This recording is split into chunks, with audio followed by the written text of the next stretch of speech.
Oh, yeah. No. Like me, when we had no. It's going to be weird talking into them. Because I like to walk around. Oh, yeah, that's a good idea. You've got a pretty long cord too. Oh, really? Yeah. Oh, See? cool, yeah. Oh, I love that. Okay. Thanks. Good afternoon. This afternoon, we're very fortunate to have returning to us for another paper, Brandon Ambrosino. He was here a few years ago. Now he is a full-fledged academic with a PhD in Villanova. Bravo. He just signed a contract with Villanova this morning as a visiting assistant professor. But in true Brandon form, he is still involved with the Loyola Medical School. He's wearing 2 hats, plus the hat of being a journalist and a writer. So I won't go into anything about his talk, but like to welcome Brandon back.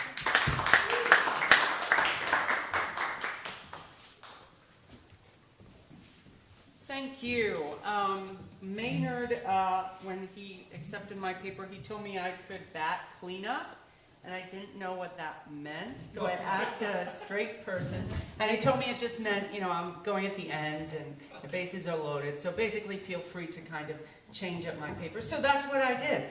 So I'm just kind of cautioning you not to expect too much thematic overlap between the abstract and what's happening today. So exploring emerging ecosystems. So I do ethics within a theological framework. We used to be called moral theologians. We moved away from that language for some reason. But I love teaching ethics to undergrads. And when people find out I do ethics, they always want to talk about dilemmas. And so I try to do ethics and teach ethics in a way that gets us away from dilemmas. So I'm going to start out just telling you how I like to think about ethics as just a way of being in the world. And then we're going to talk about ecosystems rather than ecosystems. And then at the end, I thought it would be fun to kind of pivot into theopoetics. I know people here are usually interested in either theology or you're more proficient in theology or maybe more in science. But I just wanted to show that there are multiple ways of going about theology. There are several different theological methods. I'm more of a constructive theologian, which just means I'm not very systematic. I don't really argue at all. I just suggest things, and I don't suggest in the direction from A to B to C. I just kind of put out a lot of provocations, and then at the end, hopefully, pull something together. So if you find yourself kind of confused, just hold off till the end. Okay, so ethics.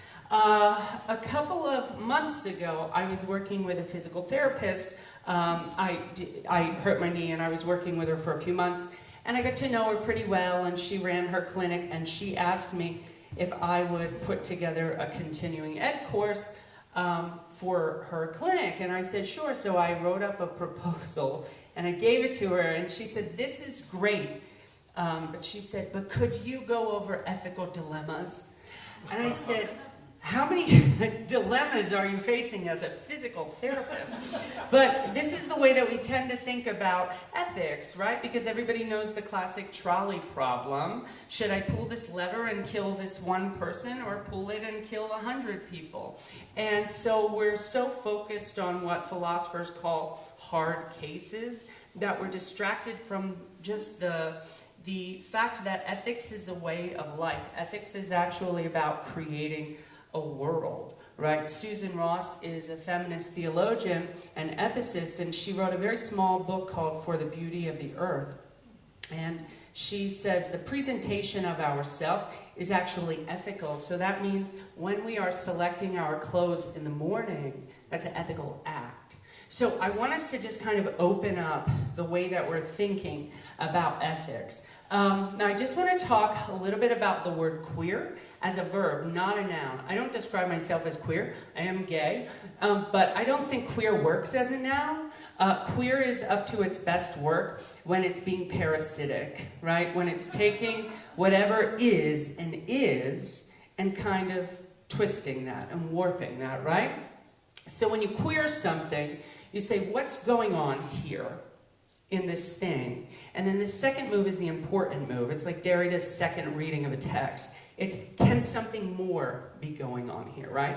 As an ethicist, we always want to be calling attention to more in a situation, right? A lot of times, people are overlooking morally relevant factors, and our job is to complicate the amount of factors that are at play in a given situation. So that's kind of what I'm doing with ethics. I'm trying to queer them open. And you'll notice I put a lot of family members and friends on my slide because I just find that, well, I like it. I don't know if you like it, but I like it. I like to live with my family. Okay, so to look for the more is to do ethics, right? To say, what more might be going on here? What am I missing? Okay, I'll just read this quote. By reducing ethics to dramatic and rare moments of decision, we make it seem as if ethics is quite detached from most people's lived experiences. To equate ethics with hard cases is to obscure the ethics of ordinary practices and the ways that our communities and cultures shape and are shaped by our actions, character, and commitments. This is by Michael Lamb and Brian Williams, and they wrote a book called Everyday Ethics. And again, they're trying to get us away from hard cases and dilemma-based ethics. They're trying to get people to realize that smiling at somebody as you cross, as you walk past them is an ethical act. It's actually a world-making behavior. This is a picture from me the first time I was here in 2019. They gave out pinwheels on the last day, and I took one. It was just a really cool memory. I was talking with a friend who's very interested in theology and science, and I wanted her to come to the island for this conference. And she said, I'll go to it when they have it at like a Four Seasons. She didn't want to come to the island. And I thought, the island is a big part of what we're doing, right? Because we can think about thinking as if we're thinking on the island, right? Or you're thinking in something, in a specific place. We can also think about that we're thinking with the island, right? Thinking with the rocks that we pick up, thinking with the ocean when we go into it, maybe thinking with a paddle boat as we go over to the other island, as I was lucky enough to do yesterday. We could also think that we're thinking through the island, right? That actually, like this stuff around us, we're actually doing our thinking through that.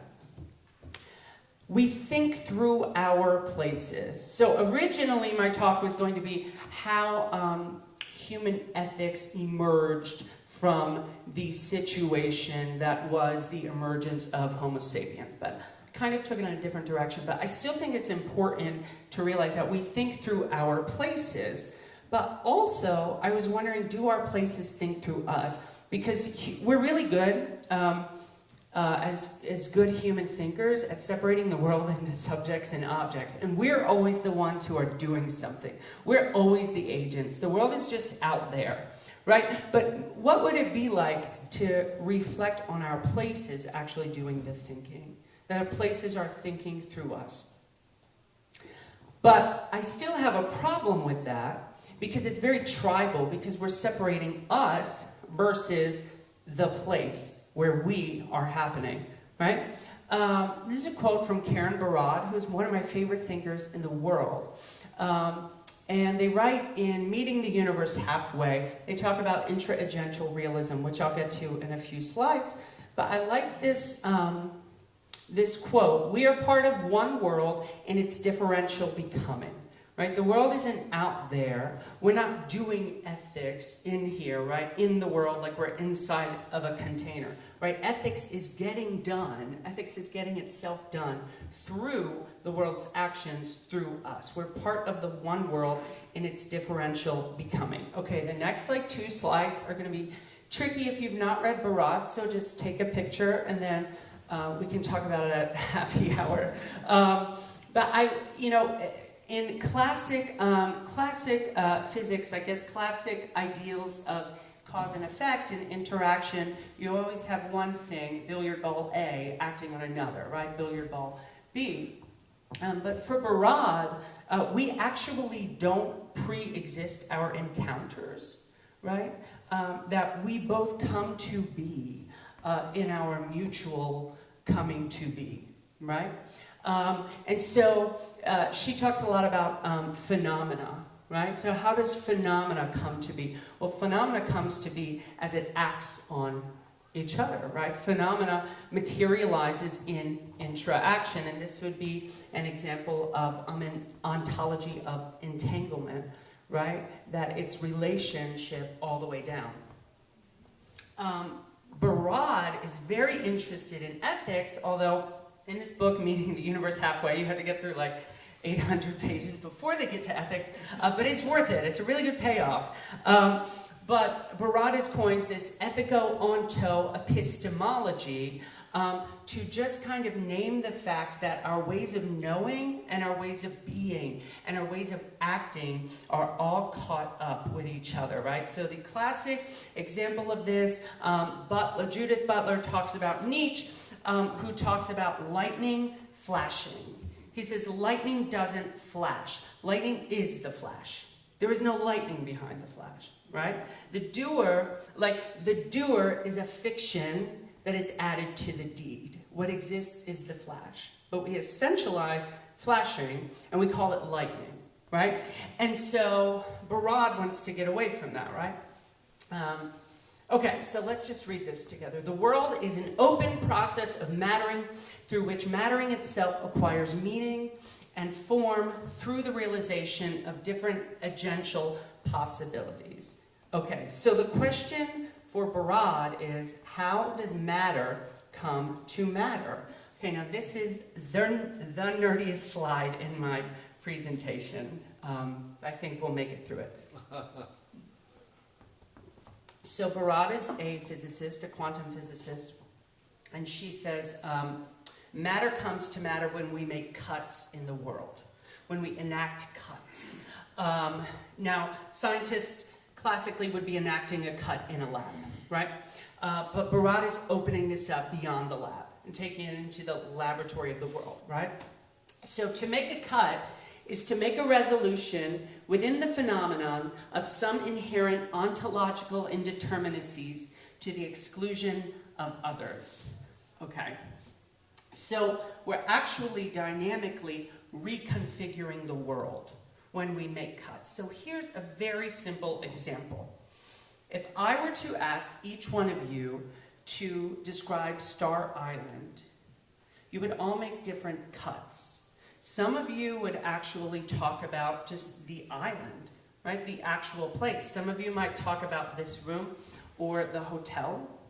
If you ask me, I would talk about the people that I met, the people that I was riding the paddle boat with. Some of you might actually talk in terms of the water that surrounds it, right? And so in all of those cuts, we're actually dynamically reconfiguring the world, especially if we are narrating this world to somebody who's not been on Star Island before. And I should add that this isn't merely a language game. I was talking with a friend the other day, and she said she was fighting for peace. And I said, oh, I don't like this concept. I said, I work for peace. And she said, well, that's just a semantic. And I said, well, it's really not. I said, I have no idea how to approach the world apart from language, right? It's not just semantics. Okay, so back to cuts. Now, importantly, we are making these cuts inside the phenomena we're cutting up, right? We are part of the world that we make cuts in. We don't stand outside of the world that we are making cuts in, okay? Okay, so I want to keep getting ahead because I want to get to the fun part at the end. So if you have questions, we can talk about Barad later. But I just think what's important about this is that matter comes to matter based on the way that we are making cuts in the world. Okay? So ethics is all about taking responsibility for the cuts that we make, right? If my cut is excluding somebody, then I'm not taking responsibility for that person, right? If my cut is excluding a portion of the world, then I am not making myself responsible for that portion of the world. This is my nephew, Leon, by the way. And my godbaby. I have 5 godbabies. Okay. Now again, instead of talking about subjects and objects, instead of saying we are making cuts in the world, the thing to realize is we are part of the world. So we're really talking about part of the world meeting and experiencing another part of the world. So when I make a cut in the world, that's really the world making a cut in the world. And again, this is not merely semantic. It's a really good way to just dethrone the superiority of anthropocentric language, right? The world is coming to be through the cuts that I am making, right? The passive voice matters there. All right. That's my husband, by the way, Andy. He'll be waiting for us on the dock, so you'll be able to see him Sunday. So that should say worlding. Sorry, characteristic human worlding. But I heard in a few of the lectures, people were talking about, what is a human being? What makes a human different than other sorts of beings? A lot of people were talking about angels. What makes a human different from an angel? So one of my mentors is Jack Caputo, who is the big Derrida scholar. And so I always think about language and interpretation. So a human being is a being for whom being is an issue, right? A human person questions their to be. So a human person is an interpreting being, right? So that's really the difference. So I don't like to talk about, what's special about it. I don't know, but our being is an issue for us. I can't ask a woodchuck if their being is an issue for them, right? So this is important because ethics emerges from the human situation of interpreting what's going on, right? The human is worlding in the mode of humanity. And an essential part of this worlding process is the process of interpretation. Okay. So I think one important question for us to think through about ethics is, how is the world coming to be through my actions in this moment? With every single action that we take, with every single breath, with every single step we take, with every smile, with every frown, with every social media like, whatever, the world is being cut and recut anew. So we're actually constantly dynamically reconfiguring the world. Okay? I'll just talk about this for 1 second. I like to talk about knowing, right? But knowing is just a human way of worlding, right? That's all. But it's still the one worlding process that is actually being articulated in the mode of human. Okay. So ethos systems. So we know what ecosystems are, right? But if you bring Barad's work to bear on ecosystems and ecology, then we're actually thinking about ethos systems because we're all making cuts in the world. All right. Now, I want to go open one of the Gospels because my tradition, my faith tradition is Christian. And I really like this story in the Gospel of John. It's a very late addition to the text. None of the original texts have it. But it's really, really interesting. And when you get to a late edition in Scripture, what's most interesting is to think about why faith communities felt the need to insert that, right? Okay, so here's this woman who gets caught in the act of adultery. This is such a problematic passage, but I think Jesus' response is really lovely. Okay, so people bring this woman before Jesus, And they say, "Teacher, this woman has been caught in the act of adultery. Now in the law, Moses commanded us to stone such women. So what do you say?" And then this is John's kind of parenthetical aside. This they said to test him, that they might have some charges to bring against him. Jesus bent down and wrote with his finger on the ground. I didn't do anything to this. That's actually how it reads. And I think it's really interesting because there's such an urgency in the text that Jesus does not respond to. And this story always stuck with me. And I was trying to figure out, what do I like about this story? Like, why would Jesus bend down and write in the ground? And what didn't make sense to me is Jesus was probably illiterate. And the reason this text was probably added to this gospel in about the probably 3rd century was so Christians could kind of give an example of Jesus reading and writing, because we know that historically Jesus probably couldn't do that. But this story always stuck with me. And then I was in Algonquin, Maine 2 years ago, and I watched my husband, and that's Andy. He loves to make ecosystems. That's his favorite thing to do. So he would disappear for like 4 hours on the beach, and he just kind of, makes new pathways for the water. And I was like, oh my God, that's what Jesus was doing, right? He wasn't writing. He was doodling. He was scribbling, right? He was thinking, to return to an earlier slide, he was thinking on the land, he was thinking with the land, and he was thinking through the land, right? And whatever happened was powerful enough that it saved the life of this woman. And it actually made all of these macho men kind of run away with their tail wagging, right? They had no idea they had been gotten. And Jesus didn't really say anything. He just doodles. Twice, actually, right? He bends down, kupto, then he anakupto, unbends, and then he bends down again, and he doodles. And I just thought it was really interesting. So I like this idea of etho-doodling, which is, I'm defining as to reach into the earth and tease open new pathways for love and grace to swirl around in. In Barad's language, Jesus was actually making a new cut in the world.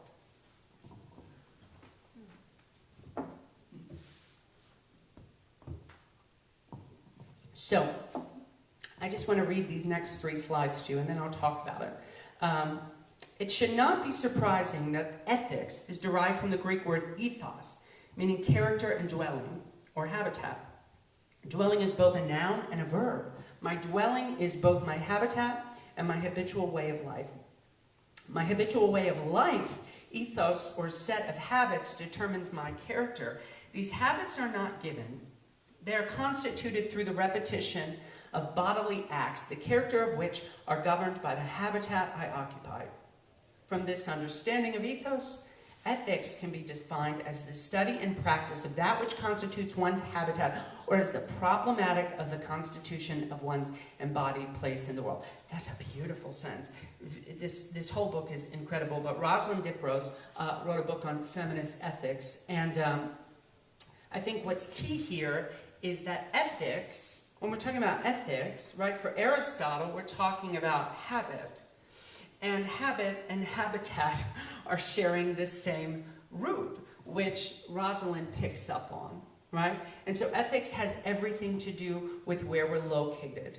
Our ways of being emerge through our places of being. We world differently in different worlds.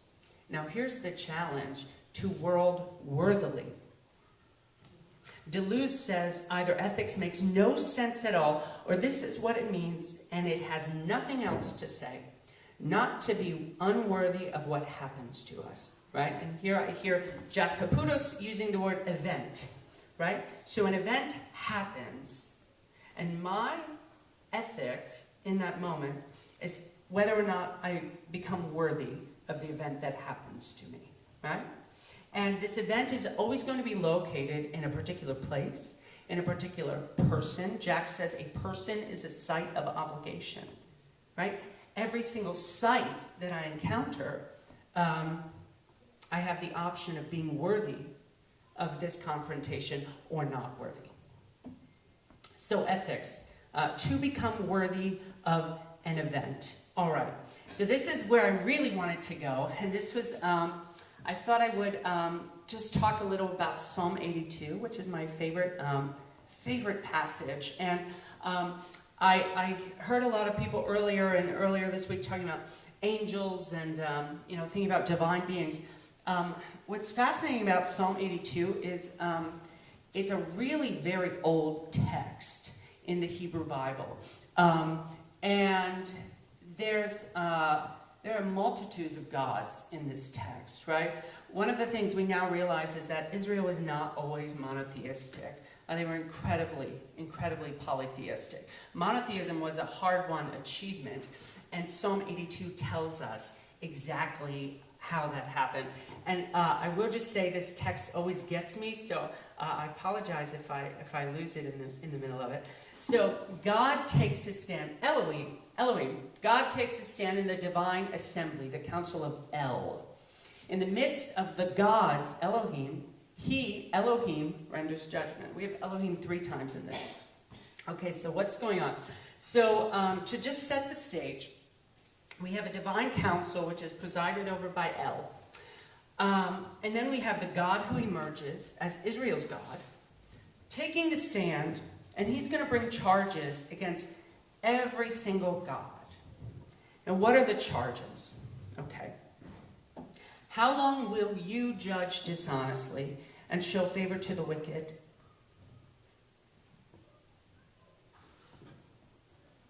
See, it's already getting me. Do justice to the poor and the orphan. Vindicate the lowly and the wretched. Free the poor and the needy from the hand of the wicked. Save them. Now, let me just say something. If you are a Bible reader or a Bible scholar, there's something interesting happening here, which is the Hebrew Bible always says orphans and widows, orphans and widows, orphans and widows. But we don't see that here. We have these new dynamic reconfigurings, right? The psalm singers are making new cuts in the world. They're expanding the category of the lonely and wretched beyond just orphans and widows. Okay, so this is Israel's God's accusation. That's my husband and my best friend, Sean. We were in Halifax a few weeks ago. It was my graduation party. Okay, so they do not know, this is now Israel's God talking. They do not know and do not grasp. In darkness they walk about. All the earth's foundations totter. What ancient people understand that we have forgotten is that the cosmic order and the moral order are like that. And if one of them is in danger, the other one is, right? The foundations of the earth totter based on the way we are making cuts in the world. As for me, I had thought you were gods and the sons of the Most High were you all. But indeed, like humans, you shall die, and like one of the princes fall. This is a really actually hard verse to translate. And my students have trouble with it, but I tell them, say it like a drag queen. This is always my rule for if there's a really tricky Bible verse to translate or to figure out. I say it like a drag queen. So I'll say it like a drag queen, and maybe you'll hear the way that Israel's God says it to the other gods. I had thought that y'all were gods, but then I saw how you were acting. Bye. That's how you read it. Israel's God read these other gods for filth. So, he narrates their death. Okay, and now we shift to the perspective of the psalm singers. And they say, arise, O God, judge the earth, for you hold in estate all of the nations. Now, we don't have the whole psalm up here, but I'll just quickly remind you what happens. So, Israel's God is angry at the other gods because they're not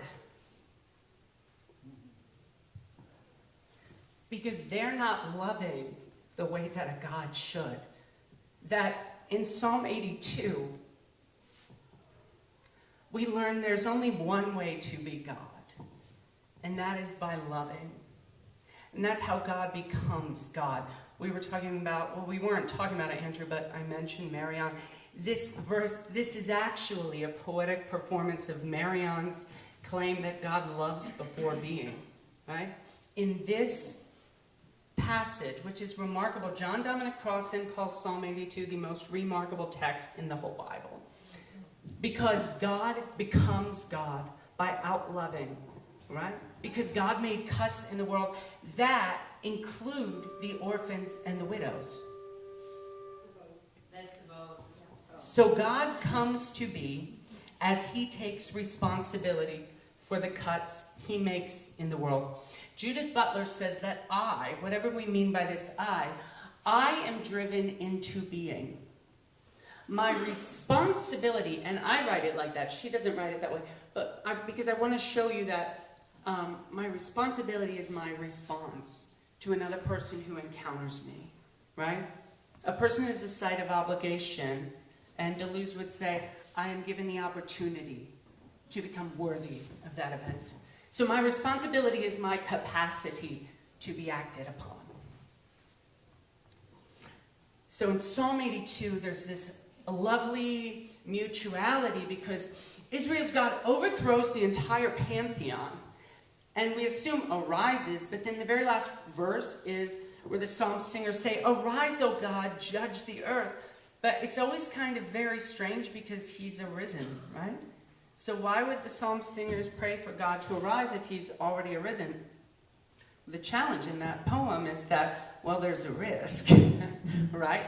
We have to pray for God to arise.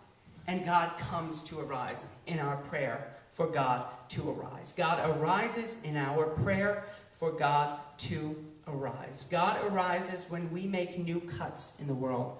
Cuts that include what has previously been excluded from mattering. So this is what I mean by etho-doodling, right? Or if you prefer in the language of this conference, terraform. So a few takeaways here. One, ethics are located.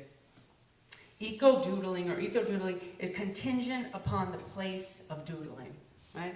A different world emerges in every encounter that we have. But these encounters are always situated. They're not abstract, right? Ethics is always embodied. The place is our conversation partner. We're thinking through place, right? We're thinking on, yes, with, yes, but thinking through. Somebody asks Jesus a tricky problem, and it probably wasn't tricky for him. Somebody was like, should we kill someone? And Jesus knew the answer right away, but he just sits down to think, right? And he thinks through his doodling. He thinks through the ground. We have to center our imagination. I think imagination is not brought so explicitly into discussions of ethics, but ethics is all about our imagination. Agustin Fuentes is an anthropologist, and he wrote this book called Why We Believe, and he says something like, the human person emerged when our first ancestor looked at a rock and imagined a tool, right?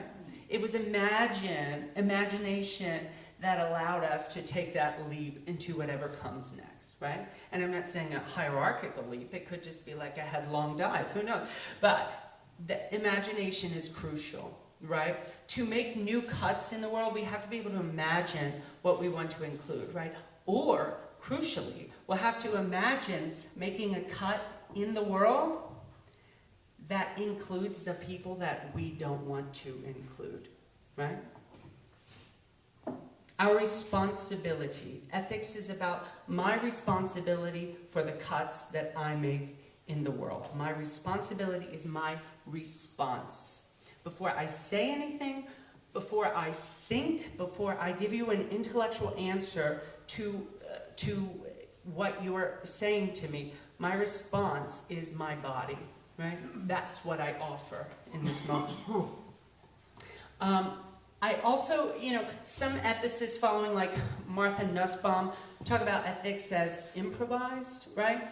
There's something very playful about ethics. But we do really need to form our habits, right? Form our imaginations. And this does require preparation. It does require, just like, think of ethics as improvisation, as playing the piano, right? Improvising on, a saxophone. you have to have a certain level of virtuosity before you're asked to rise to the occasion, right? And so this is what we're doing in education. We're forming students. We're helping them be skilled musicians before they're given the chance to use that in the real world. And finally, God's being, which I'm putting in quotation marks because I don't know what it would be without the quotation marks, but God's being depends on our doing, right? God comes to be as we come to be in our places of being. Psalm 82 is remarkable. I hope it sticks with you. I hope you go and read it, but it really does show exactly, it theopoeticizes the kind of mutual, the co-creating idea, right? That we are making new cuts in the world. And these cuts are having real effects on God. And then as God is developing, right, He's making cuts in the world, and then we're actually growing in response to those. So I really like this psalm. I hope that what you got from this talk is just the idea that our ethics are always placed. That means there's something finite and contingent about them, but I really think it's beautiful because it calls our attention back to the land, to our habitats. And so I will just end with reading this quote one more time from Rosalind. From this understanding of ethos, ethics can be defined as the study and practice of that which constitutes one's habitat or is the problematic of the constitution of one's embodied place in the world. Thank you.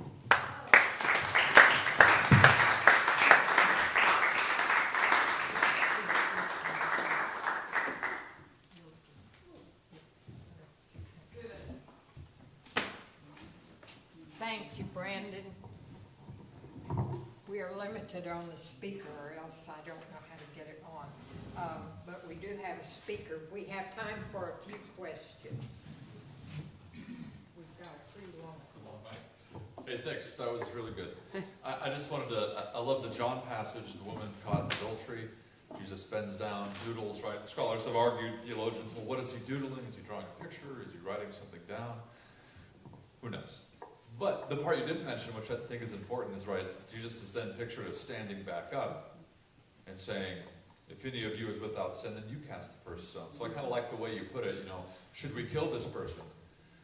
And Jesus pauses for a moment and then throws it back to them and says, only if you're also willing to die, right? Yeah. So he throws that back at him. It's the hypocritical moment that Jesus was fond of pointing out in people. And I just think it's important to emphasize that as well. Thanks.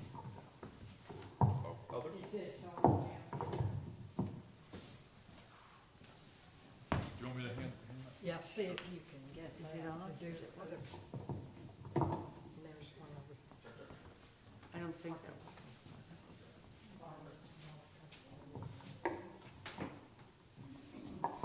Well, I resonated with so much of what you said, and I loved your slides Oh, thanks. and the pictures of your friends and family. And I've had a long-standing interest in when we're wrestling intellectually and spiritually with something, how sometimes there can be a story from our personal lives that all of a sudden brings it into focus in a way to communicate with others. And many years ago, I don't think my son is here, and he was about 5. He's here on the island, but he doesn't like me to talk about him. I was trying to find a way to be politically correct in talking about God within the context of a UU congregation, and was reading him a book, and I was reading process theology and all of that, which resonates with a lot of what you're saying, but still there was like a block, and I was reading him a book called God's Paintbrush. He was about 5 by, I think, Susan Sasso, and it goes through, and it's something like the whole story about how God is so wonderful because God paints the colors of the leaves. And so I'm interested, the point of what I'm going to say is how we do this with kids also, how we convey this perspective to young people at all ages. So we got through the whole, and I figured I must have done something. We got through the whole end of the story, and he said, "Oh, Ma, no, God does not paint the colors of the leaves. God is the color of the leaves." I love that. He was 5, and I thought, if I never do anything else right, it was like, You have response. I don't think that was a question. Yeah. No, I love that. Thanks for sharing that. Yes. So I wondered about your husband doodling in the sand. Mm-hmm. Was it that sort of brought the gospel, that story into focus for you? I think so because, we do so many things without why. So the question was, what was it about seeing Andy doodle that made me think of Jesus? It might have been the pink Speedo. But I think it was just seeing, there's something really meditative when he's doing that. And if I were to ever ask him, why are you doing that? He wouldn't have an answer to that, right? It's like the old saying, love is without why, right? When we're loving something, we can't really answer why. So I just thought, wow, Andy's doing this to stop thinking, to stop answering. And that's how I always read the story from the Gospel of John. Like, that Jesus wasn't even willing to engage somebody on somebody else's life, the value of somebody's life. So he doodled not really to work out what he thought, as much as to just kind of escape the conversation, to just doodle, right? And in a way to invite everybody to do that too. But I do like that you asked, how do we get kids to do this? This is not like a plug, but it's going to sound like a plug. I write a monthly Theology for Kids column for U.S. Catholic Magazine, and so I'm always thinking about this stuff. So thanks. Okay. Do we have time for one more? No? Okay. No. Unfortunately, you guys have Okay. to flip the room for the IRAS big annual meeting. So everyone's welcome to stay. Thank you so much.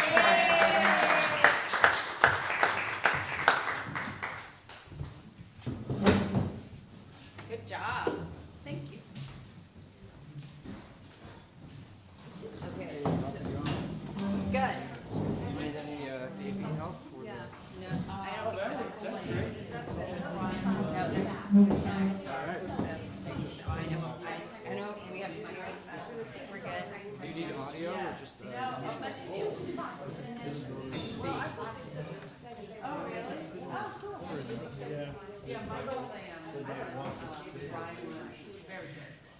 CJ, are you gonna want this table for anything? No, you. All right, thank You you. want to stay? We can stay here. You can stay. You can leave your stuff here. Whatever you want to do.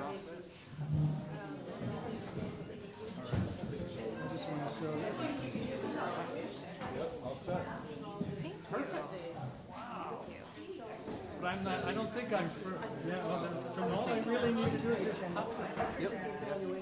Fantastic, thank you. No, because you said you had it, so it's in my computer. That's okay.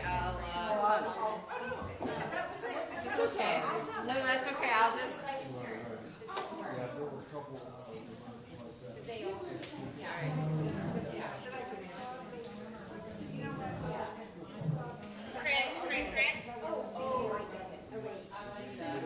And then, would you mind ringing the bell just so people know that the meeting's going to start soon? We'll get people gathering.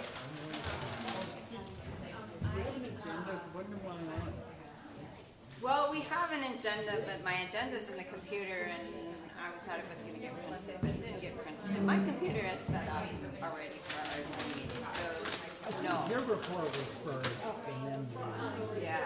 All right, get me over with, right? Out of the way.